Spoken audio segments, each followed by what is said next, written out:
Let's move now to Mongolia for the one and only Gobi March, the first of the 4 deserts events in 2018. This series of spectacular multi-stage ultra-distance races is not for the faint-hearted, as they take place in some of the most spectacular locations on the planet.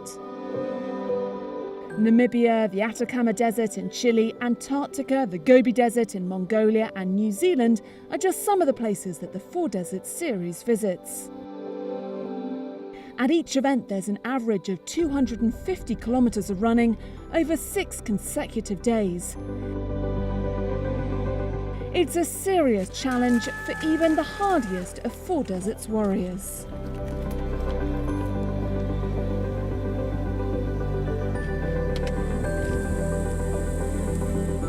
The scenery is just magic. The Gobi Desert stretches across huge portions of both Mongolia and China. It covers parts of northern and northern-western China and of southern Mongolia. The desert basins of the Gobi are bounded by the Altai Mountains and the grasslands of Mongolia in the north, and by the North China Plain to the southeast.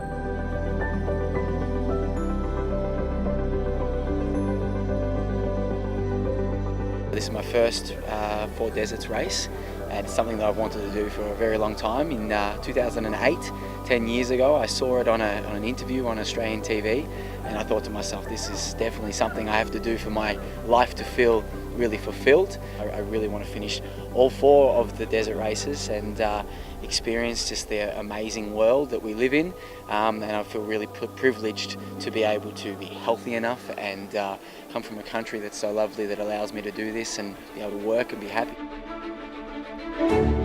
Crossing a desert carrying all mandatory items means the competitors have to be super organised. They'll plan each day and carry the precise amount of food required, which will give their bodies the much needed nutrients and the huge number of calories that they burn each day. Sabina Baccinelli, an elite runner from Italy, gives us an insight into how she prepares the food that she'll take with her on the run.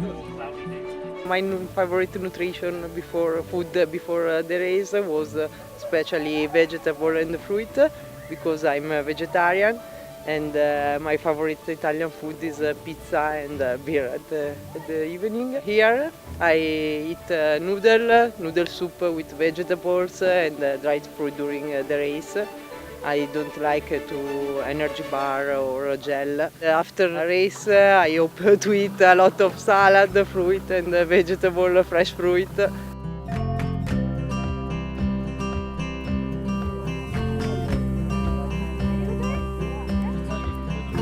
4 Deserts is not only a tough multi-stage race, it's a community for like-minded people and is a wonderful way to make new friends and experience an unforgettable week in the desert.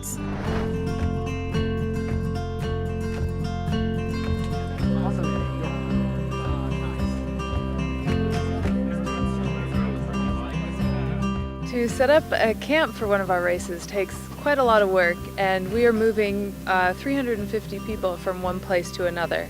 And in order to put it all together, it takes a lot of hands on deck. So for this particular race, we have 27 camp workers, along with our normal international staff and volunteers that help to set it up.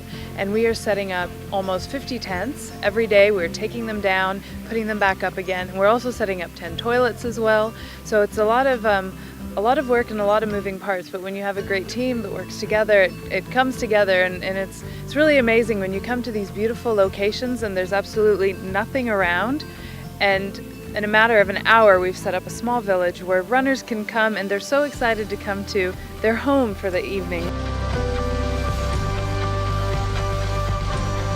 The total distance of the Gobi March is 250 kilometres or 155 miles over 6 stages. It is tough, with the weather conditions also throwing up an element of unpredictability, with rain and then blistering heat.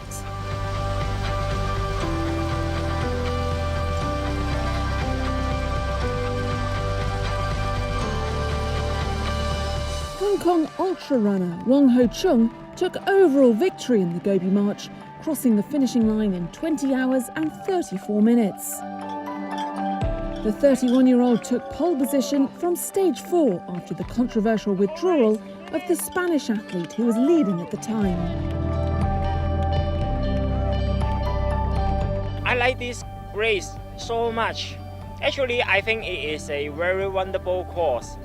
I think the most difficult part in this race is the weather, because I used it to run in hot weather and I stay in Hong Kong, which is very hot in summertime now. But in the Mongolia, in daytime it's quite hot. I'm okay, but for the nighttime it's so cold. So when every night when I'm sleeping, I need to use the emergency blanket.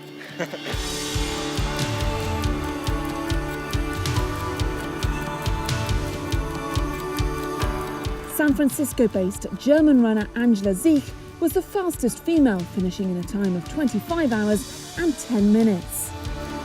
The time was good enough to see her take 5th overall against the men. Second in the ladies' competition was Canada's Isabelle Souvet, with Japan's Chizuru Inui finishing 3rd. This year, a third of the field were women, a particularly high turnout for this sport. It was an amazing week. We had a lot of fun, and I think what was difficult was especially that the course was just very fast. Everything was quite runnable and the weather was nice and cool, so the pace was really fast the entire week, which was fun, but also exhausting.